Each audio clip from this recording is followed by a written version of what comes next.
Well, if you ever spend any time with Coastway kids, it's going to have two effects on your life. Number one, you're going to laugh a lot because, man, aren't they silly? And they say some funny things. And number two, your faith is going to be built because what I was so encouraged during that video is a young child's ability to grasp the beauty of Christmas and the truth of the Bible at such a very young age. We love the next generation at Coastway Church, and we're excited to continue to invest and maybe even share some more silly videos. So keep coming back. But hey, speaking of the Bible, go ahead and open up your Bibles to Matthew chapter 2. Go ahead and join me in Matthew chapter 2. And today what we're doing is we're wrapping up a 3-week Christmas series called Into the Night. And I think it's about that time for us to start asking this question: who has finished their Christmas shopping?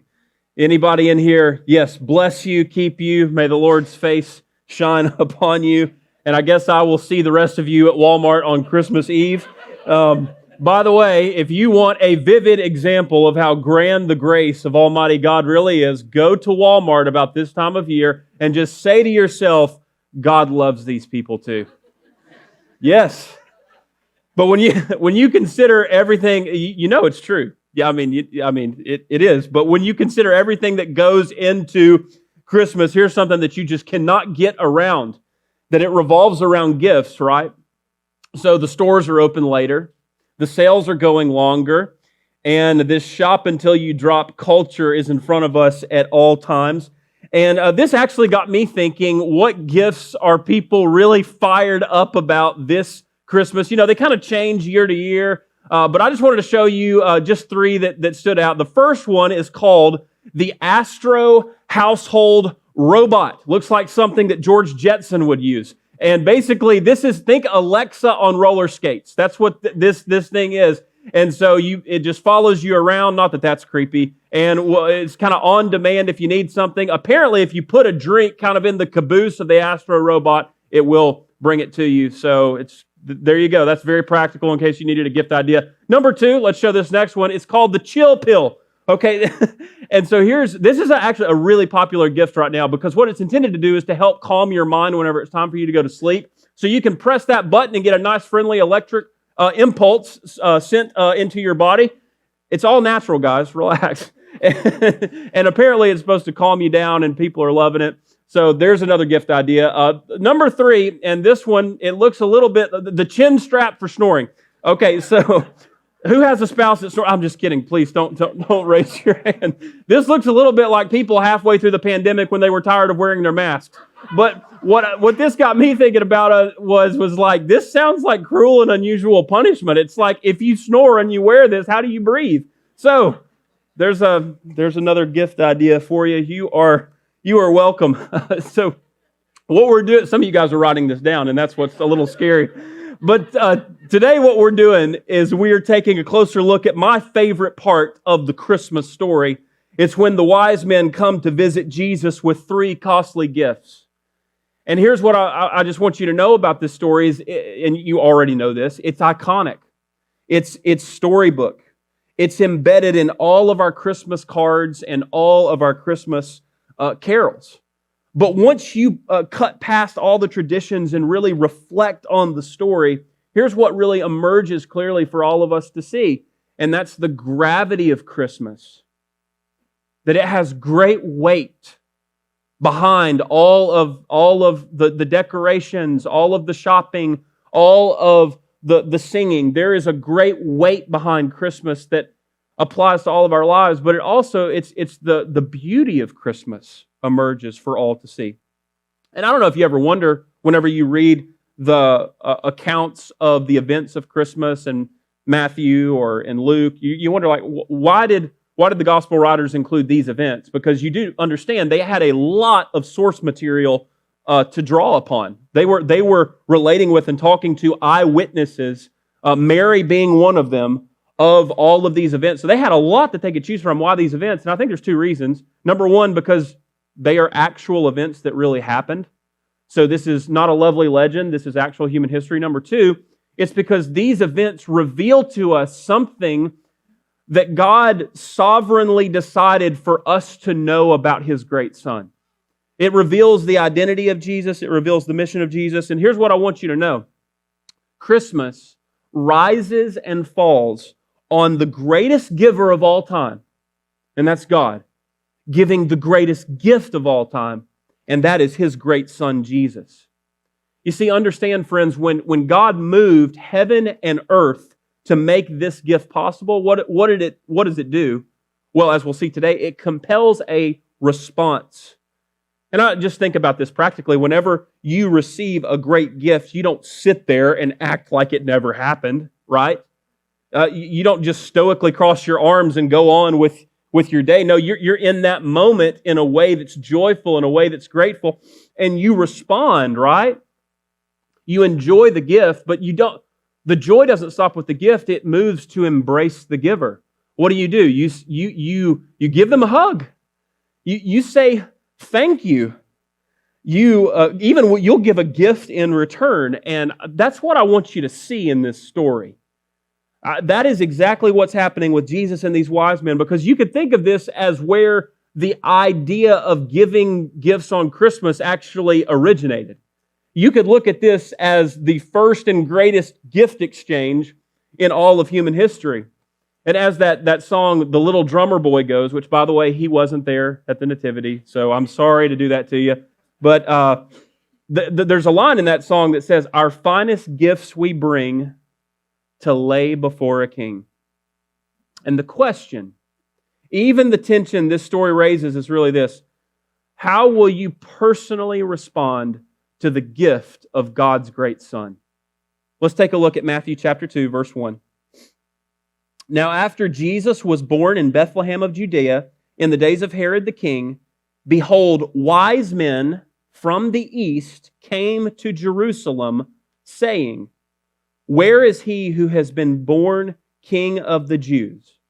For we saw his star when it rose and have come to worship him." And so we meet the wise men. You know, we don't know a whole lot about these guys, but we do learn several things that are really worth mentioning and interacting with. First of all, who they are.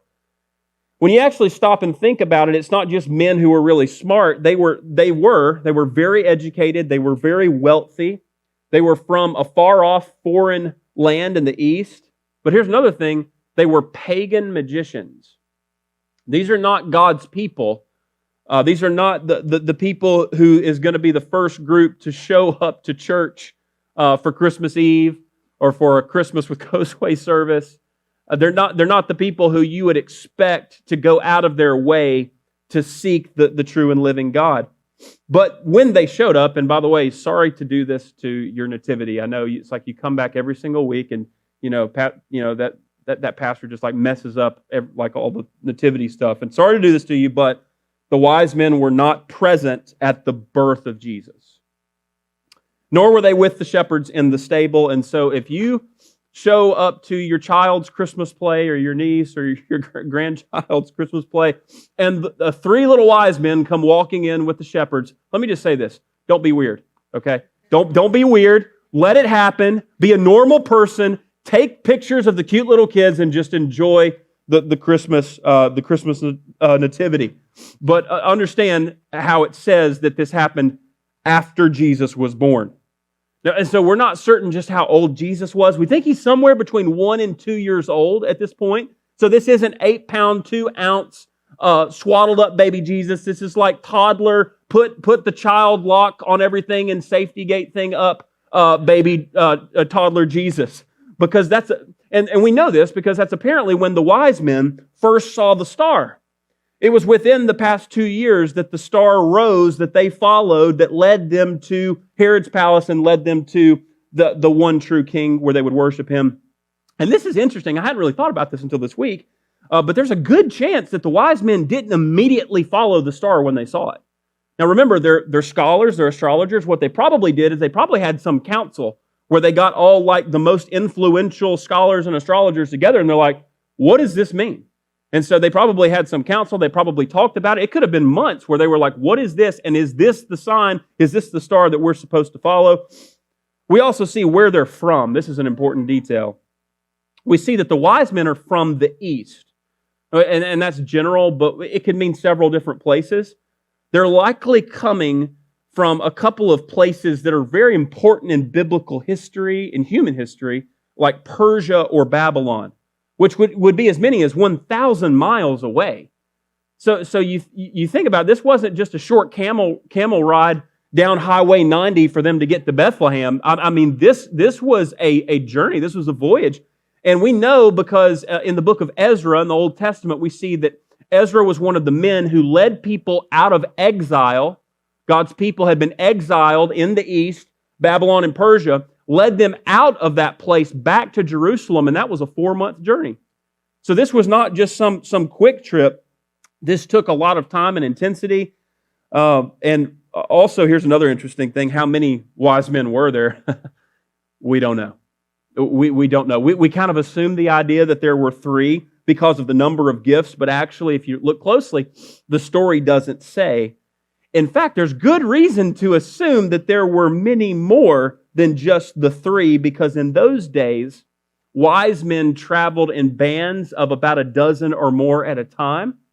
And if you factor in some of them, you probably brought their wives, their children, their servants. So they could be rolling deep over here to Jerusalem and to Bethlehem from the east. There could be as many as 50 of them. And here's why that makes a lot of sense, because of what we read in the next verse. Take a look at Matthew chapter 2, verse 3. When Herod the king heard of the wise men's caravan arrival into Jerusalem, he was troubled, and all Jerusalem with him. And so, honest question is, why would the whole city be troubled? Especially if this were just 3 wise guys who came riding in on camels. I mean, if that were true, nobody really would have noticed, and they probably would not have made it to the king's court. But I want you to feel the tension of this moment. You've got this big, bougie caravan of pagan foreigners, and they pull up to Jerusalem. They park their camels outside the palace, and then they stand before the king and they ask, "Where's the real king?" Yikes. I mean, this instantly takes the spotlight off of a godless, evil, narcissistic king. And, before we just kind of write off Herod as an exception in history, we're a lot more like Herod than we care to admit. None of us like it when the spotlight is taken off of us. I'll give you an example of this. I was having breakfast with Victoria and Eleanor and Elliot just earlier this week, and I just complimented across the table to Victoria. I said, hey, sweetie, your hair looks really, really good. And you got Eleanor over here, and, all bedhead. I mean, she looks like she just is like a redneck that just came out of a turkey shoot, and she's like, "Hey, Dad, doesn't my hair look good?" And I'm like, "Girl, bad time for you to ask that question. All right, I was complimenting Mommy. Your hair at many times does look good. Right now is not one of those times." But here's what's going on is we don't like the spotlight coming off of us and going on to others, do we? How much do you think an evil king likes that? Not very much. So this was a knockout punch to Herod's pride. He's being told that someone stronger, more desirable has come into his kingdom. And here's the real backhand. It's a baby. And he doesn't like it at all. And so Herod becomes the first bad guy who tries to ruin Christmas. Now, where do we see this? In every Christmas story. In every Christmas movie. Okay, so if you count Die Hard as a Christmas movie, there's Hans Gruber. Obviously there's A Christmas Carol, there's Ebenezer Scrooge, there's The Grinch. In The Grinch, there is it Marv and Harry? Are those the guys on Home Alone? And they just go after and they just like pick on Kevin McAllister. But this is where it all comes from. The idea of a Christmas villain who tries the Grinch who stole Christmas. The original Grinch, that's Herod. And you see, historians tell us that Herod was a psychotic, violent, narcissistic king. He was deeply insecure about any threat to his power. Just for example, after being named king, he invited all of his family's historical enemies to come to a big party as a show of peace. And when they got there, he surprise ambushed them and killed them all. That's the type of guy we're dealing with. A few years into his reign, there was a wife who he allegedly really loved and cared about, who he suspected was conspiring against him, and so he had her killed. He did the same thing to his 3 sons for the same reason. And Herod, the emperor of Rome said this of Herod, Caesar Augustus. He said, it would be better to be one of Herod's pigs than one of Herod's sons. You would be in a safer circumstance. And one more thing that diabolical Herod would do is he would dress up as a commoner and he would walk among the people and he would just kind of perk his ears up to hear what people were saying about his reign and his kingship. And if he found out that somebody had something sideways to say, he would go and he would enlist Bruno and his goon squad and he would send them out there to go and take care and be basically a hitman. That's who we're dealing with. Just so you know. And so let's keep reading verse 4. And assembling all the chief priests and scribes of the people, he, that's Herod, inquired of them where the Christ was to be born. They told him, in Bethlehem of Judea, for so it is written by the prophet, and you, O Bethlehem, in the land of Judah, are by no means least among the rulers of Judah. For from you shall come a ruler who will shepherd my people Israel. So what does Herod do? He brings in all the church kids. He brings in the seminary graduates, the scribes of the people, the priests of the people who know the Bible really well. They could basically quote the Old Testament front and back, and he's like, all right, guys, what's this all about? And what do? They effortlessly point him to this 700-year-old prophecy out of a book that you probably have not even read, Micah. From the prophet Micah, chapter 5, verse 2, and it's almost like they just quote it. It doesn't even seem like they're even referencing scrolls, and they say, hey, since all these wise guys went to all this trouble to find this newborn king, apparently Micah talked a little bit about something like this, so they might want to go and check out the little town of Bethlehem. And then verse 7, Herod summoned the wise men secretly and ascertained from them what time the star had appeared. And so as we keep reading down into Matthew 2:16, this detail is revealed to be at some point within the past 2 years that they saw this star. And so verse 8, he sent them to Bethlehem, saying, go and search diligently for the child, and when you have found him, bring me word that I too may come and worship him. And you can kind of hear him like his sinister laugh underneath this, like ha ha ha ha ha. Now, honest question is, does Herod want to worship Jesus? No, everybody shakes their head. He does not want to worship Jesus. He's been a bad little boy for Christmas, and he's about to be even worse. What he wants is he wants to manipulate these wise men to get his way. And here's what he's trying to do with Jesus. He wants to get to Jesus for some reason other than Jesus. He wants to kill Jesus so that he could protect power. And so he's trying to get to Jesus for some reason other than Jesus. Do we ever do that? Yes, we do. Yes, we do that all the time. What we'll do is we will seek God for more than God. This shows up in church all the time. Because someone will enter into the church, and what they really want in life is eluding them. And all of their attempts and efforts without God to get that thing that their heart really wants are falling flat on the floor. And so they're like, why not bring God into the equation? Maybe he's kind of the secret sauce, or maybe he's the magician's rabbit out of the hat that's going to give me that dating relationship that I so desperately crave. Or maybe it's that marriage that I idolize, and I give all my weight and all my thoughts and all my efforts to pursuing. Or maybe it's money. Maybe if I come to God, He will bless me. Or some people, honestly, I've seen this happen a lot. I never assume that somebody's coming to church for this reason, but I've seen this a lot. And that's that people will show up to church because they can't seem to make friends anywhere else. And the one reason why they're at church is just because they want friends, not because they want to be a friend with Jesus. And it's okay to come into church because the church is a family, right? We know God is Father, the church is family. It's okay to come into church because you're hungry for relationships. Actually, that's the inner ache of every human heart that makes the church so attractive.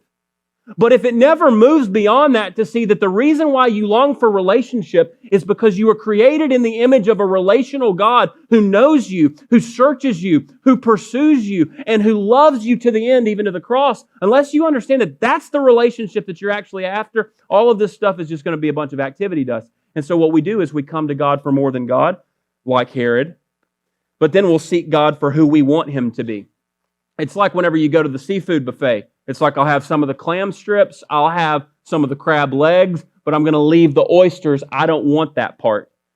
But here's what we do. We make this big mistake is we import that buffet thinking into our God view. And so we say, God, I will take the empty tomb, but I don't want to have anything to do with the cross. We'll say, God, I'll take all of the tolerance and all of the grace and the God of love, but I don't want any of this justice talk about sinners being judged for rebelling against God. God, I'll take all of the happiness, but I don't want any of that holiness because holiness is painful. So you see how it's easy to write off Herod as an extreme villain who we're nothing like? But we're a lot more like him than we care to admit. And so here's what we do. You know, we grow our little halo while we're reading the Bible. We think that we're just a little angel down here, and we like to read the Bible and think, oh, well, I'm Mary and Joseph. Or, man, I'm the shepherds. Or it's like, I'm one of the wise men. It's like, no, you're Herod.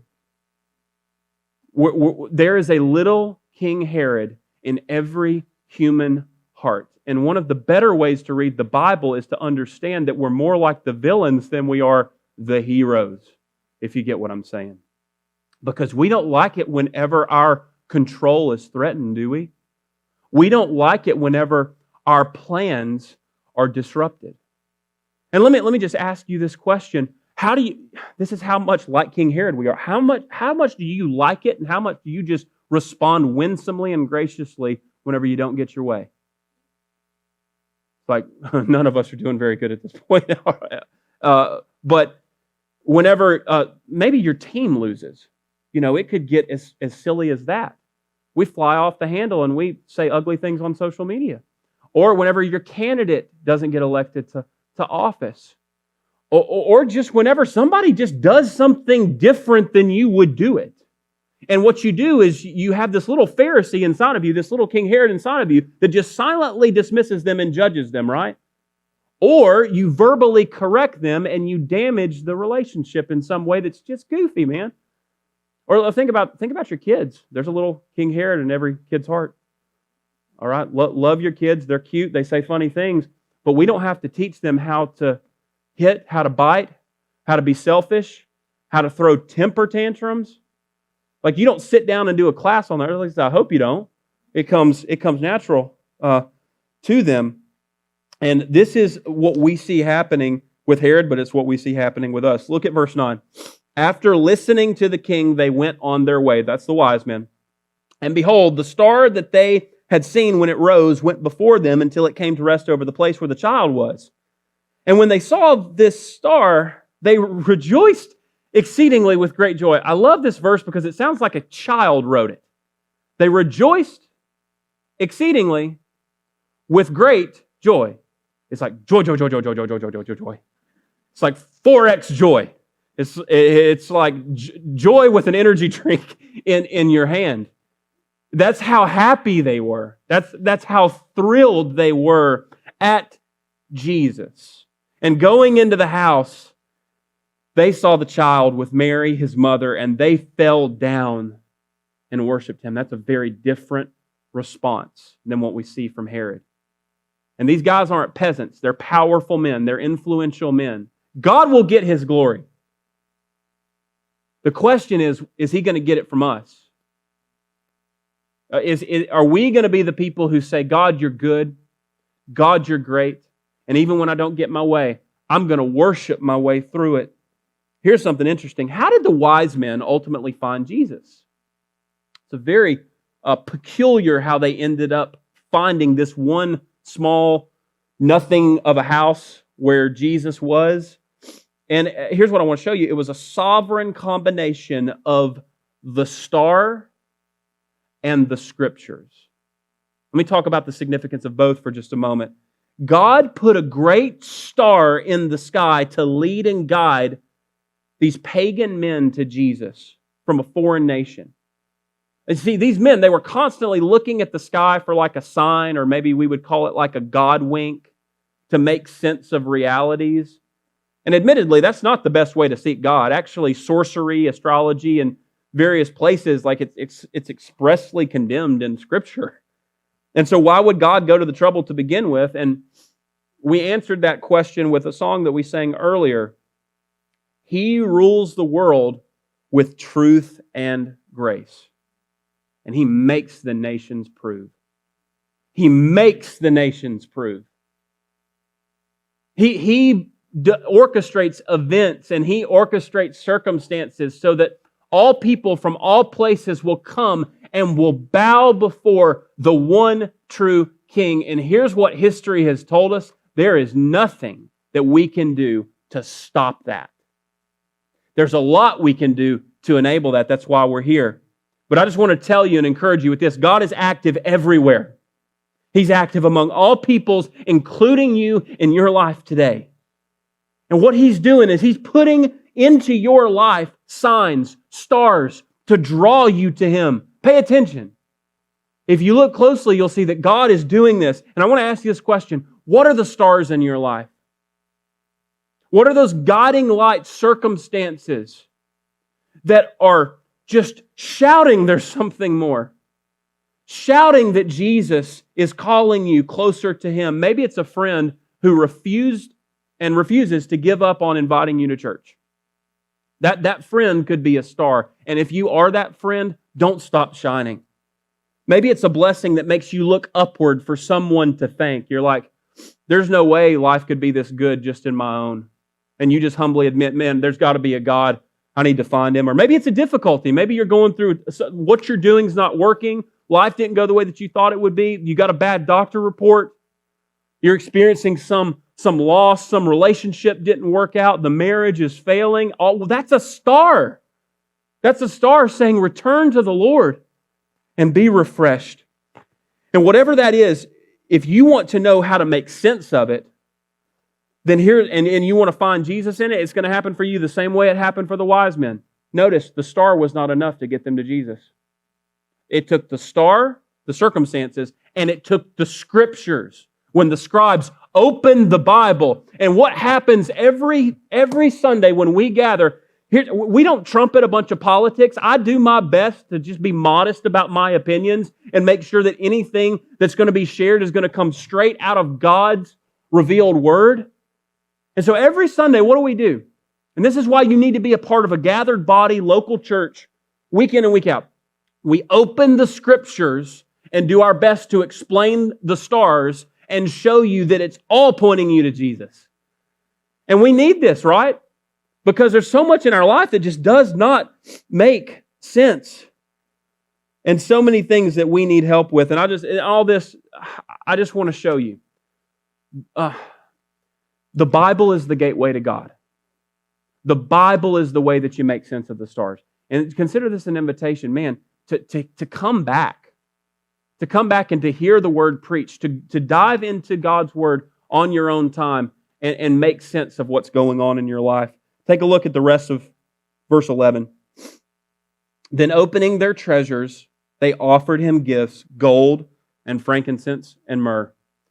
So maybe you've heard about the three kids in the Christmas play, and they were playing the wise men, and one of the kids comes and he says, Jesus, I bring you gold. And then the next kid, he comes and he says, and Jesus, I bring you myrrh. And the third kid, kind of puzzled, he brings his gifts. He's like, and Frank sent this. This is from Frank. You can thank Frank. Thank you, Frank, whoever you are, if you're watching online. It means a lot. So verse 12, we got to keep going. And being warned in a dream not to return to Herod, they departed to their own country by another way. So this past Friday, we got our commission members together. for a cozy Coastway Christmas party. And we came dressed up in our jammies and had a hoot of a good time. We did a gift exchange, and I'm telling you, it got rowdy in there. But here's what we noticed is that some of the gifts they were just so goofy, like it's like I want to get rid of this gift. Then others, it's like, man, I want to get this gift. There were some gifts that we were really excited about.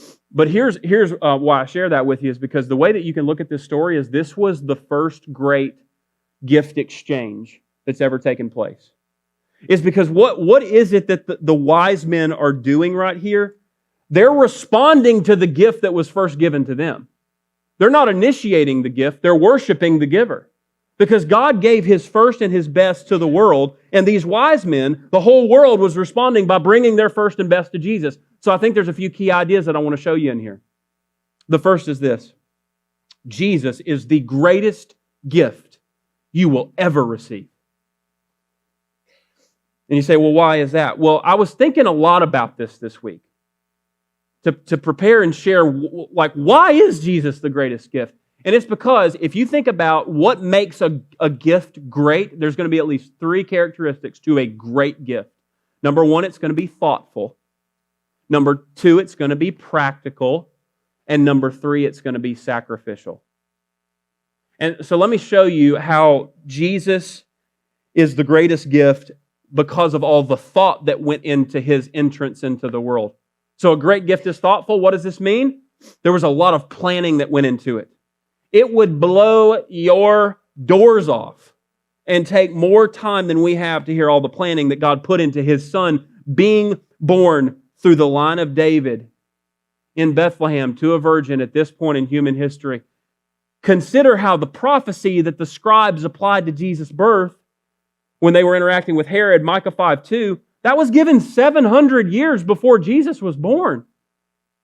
This meant that God had been thinking and planning and orchestrating this moment for a really long time.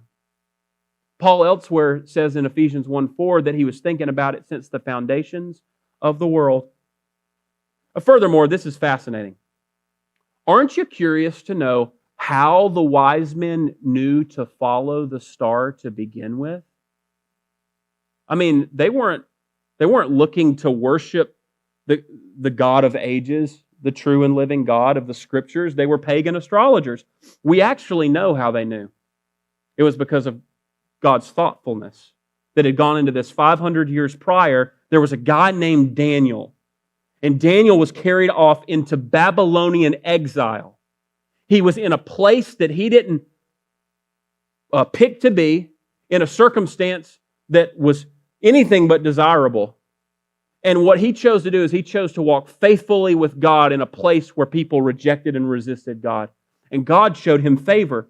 While there in the east, he found favor with a king named Nebuchadnezzar. And we read in Daniel 2:48 that he was appointed to the distinguished role of the chief of the wise men.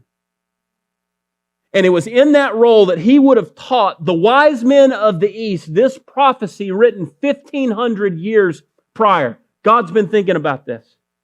Numbers 24:16. A star shall come out of Jacob, and a scepter shall rise out of Israel.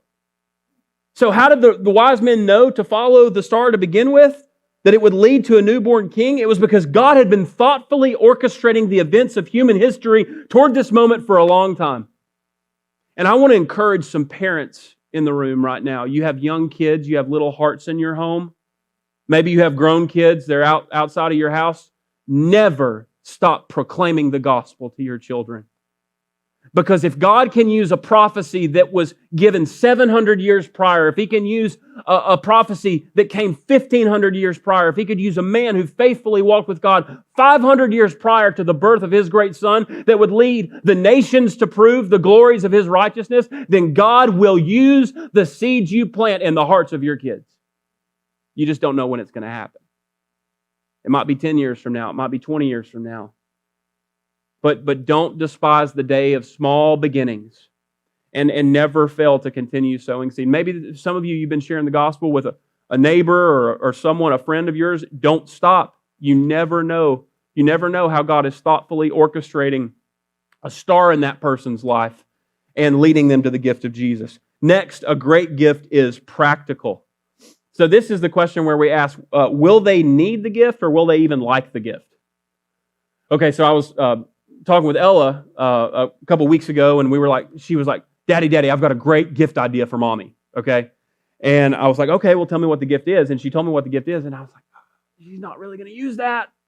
I don't know if that's really going to be super practical. And I know you're just like, come on, dude. It's like, it's from the daughter. She's going to love it. I know, but it's like, we're gonna spend money on it, and we want it to be something that she's going to use. And so we kind of had a conversation, and we landed on something that we think that she's really going to like. But the whole idea is that when you give a gift, you don't give it to yourself. You give it to the person so that they could enjoy it, right? And that's what's going on when Jesus came. What the wise men didn't understand, and this is brilliant, is how the gifts that they brought to Jesus were actually a picture of the gifts that He came to give that would meet our needs. And what were they? Gold, frankincense, and myrrh. So gold, who do you give gold to? You give gold to royalty. You give gold to a king. And so they were bringing gold to the king that every heart aches to know.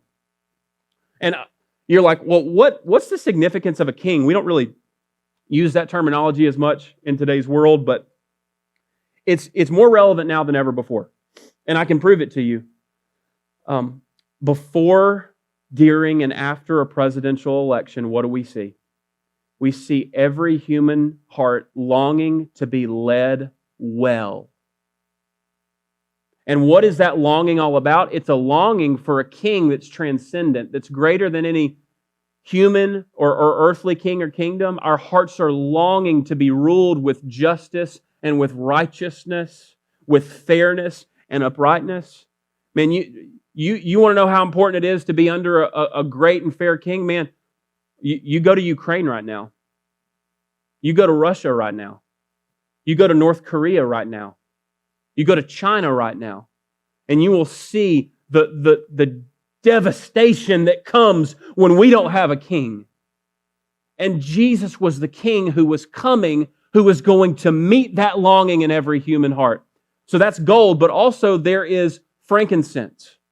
And so frankincense think of it almost, it was kind of like an essential oil, if you will. It was like incense that the priests would use in the sacrificial system of the Old Testament whenever they would come into the presence of God and they would offer a sacrifice, and it would rise up. Kind of think that diffuser that you have, and you kind of see it like rising up, and it just communicates that there is a sweetness to this offering that is coming up before God.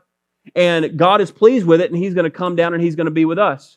So frankincense was being given to the God who stepped into the story and took on flesh, and He walked among us.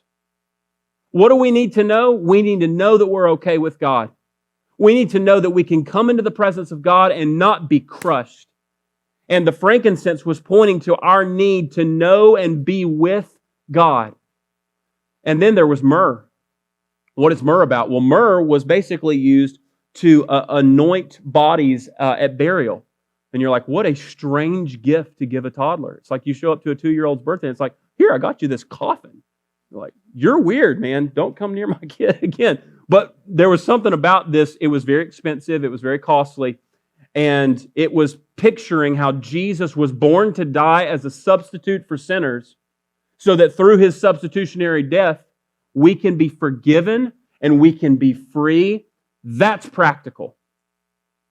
It's a thoughtful gift. It's a practical gift. Lastly, it was a sacrificial gift. How much does the gift cost? Well, after exiting heaven for earth, Jesus' life begins with no room for Him at the inn, while being born in a lowly stable to peasant parents.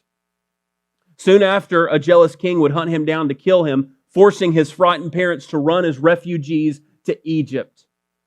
From there, He was raised in obscurity in backwater Nazareth, as the prophet Isaiah says, with no form or majesty that we should look at Him, and no beauty that we should desire Him.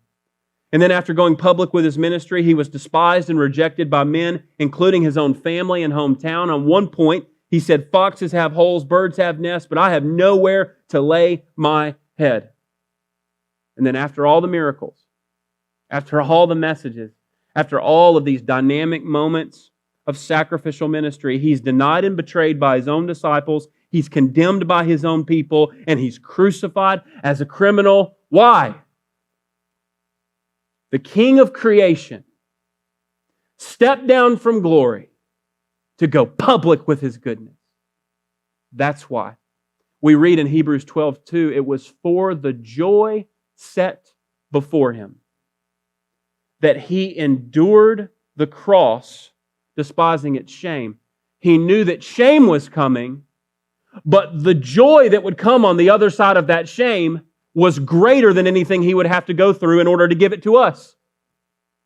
So joy that was set before him. What was that joy? It was the joy of him seeing you and seeing me, opening up through Christmas the gift of grace and saying, I'm finally forgiven. I'm finally free. I don't have to earn it anymore. I can rest and I can know that I'm okay with God and that He loves me unconditionally. The gift of God's great Son, friends, is thoughtful, it's practical, and it's sacrificial. The wise men saw Jesus as the greatest gift they had ever received. And I want to ask you this. Do you see Jesus that way? I pray that you will this Christmas. Number two, first of all, Jesus is the greatest gift that you will ever receive. Number two, Jesus is worthy of the greatest gifts you will ever bring. I'm curious to know, what gift are you most excited to give this Christmas? You likely have a gift that maybe you put a lot of thought into it. It's going to be practical, it costs you some money, and you can't wait to see your loved one open that up. Well, consider this an invitation to really think about the beauty of Jesus in that way. What would it look like for you to put Jesus in the gospel at the center of how you think about gift giving this Christmas? And you're like, well, what does that even mean? Well, I would say there's two tangible gifts that the wise men gave to Jesus back then that you and I can give to Jesus today. And here it is. It's your time and it's your treasure. It's your time and it's your treasure. You see, if we truly want to move past the consumeristic cultural approach to Christmas into a Christ-centered Christmas, you need to look at two things. You need to look at your calendar and you need to look at your bank statement. Because if you really want to know what has your heart, it's right there. And it's undeniable. And I just want to ask you, what would it look like to put Jesus at the center of both? First of all, will you give Jesus your time? In verse 1, we see that wise men from the east came to Jerusalem. So here's what's interesting. These wise men traveled somewhere around 1,000 miles to encounter Jesus with as many as 50 people over the course of as little as, possibly more, 3 months. What should that tell us? Well, that should tell us a lot. That should tell us that these wise men were never too busy to behold the beauty of Jesus. That they didn't view Jesus as an interruption to their already full calendar, but they viewed Jesus as the organizing principle that would determine their calendar. But here's what I want to show you. This is probably one of the scariest parts of the entire story. It's that there was another group who didn't have time for Jesus. And you know who that group was? It was the group who knew the Bible better than any other group in the story, the scribes. You can't help but wonder, it's like, wouldn't it at least be worth, just kind of jogging down to Bethlehem to see what this is about? No, they were too busy studying their Bibles. You don't understand. These are the church people. They knew their Bibles like the back of their hand, but they didn't have time for Jesus. They needed to get back to their Bible studies. This would be like me going on a date with Victoria, and while we're dating, I pull up a video on YouTube on how to date your wife. And she's like trying to talk to me, and I'm like, no, hold on, I'm trying to figure out how to date you over here. Like that, you don't do that. You're missing the whole point. And that's what these scribes were doing. They were missing the whole point. And I just wanted to use this as an opportunity to remind you, the best things in life take time. The best things in life take time. You don't get a healthy marriage overnight. You don't get caring and courageous kids overnight. It takes time. You don't get your education overnight. That takes time. I mean, this even applies to like smoking meat. The best meat that you're ever going to eat. It like you put it in there for hours. It takes time. Good things take time. And a deep, dynamic, enduring relationship with God. Hear me on this. It takes time. It takes time. And what are you going to need? You're going to need to devote time privately to meet with God. Have a plan. Have a place. When this is when I'm going to meet with God, because God has made it clear He wants to meet with me. Open up your Bible. Take that reading plan that's available as you leave or that you've already received, and hear from the Lord. But additionally, hey man, have a plan and have a place to encounter God and spend time with Him publicly. And the irony of all this is that we're getting ready to gather online for the next 2 weeks. I get that. But I'm talking about having a vision for 2023. I'm talking about you having a vision where you say, the gathered church is going to be a pillar and a priority in my week. But for sickness or sovereign intervention, I'm here. And you say, I'm going to be with God in His presence. The next thing that I want to ask you is will you give Jesus your treasure? Not just will you give Jesus your time, but will you give Jesus your treasure? What I love about these wise men is how they not only gave Jesus their time, but also their treasure. You see in chapter 2, verse 11, they spared no expense. Opening their treasures, they offered Him gifts.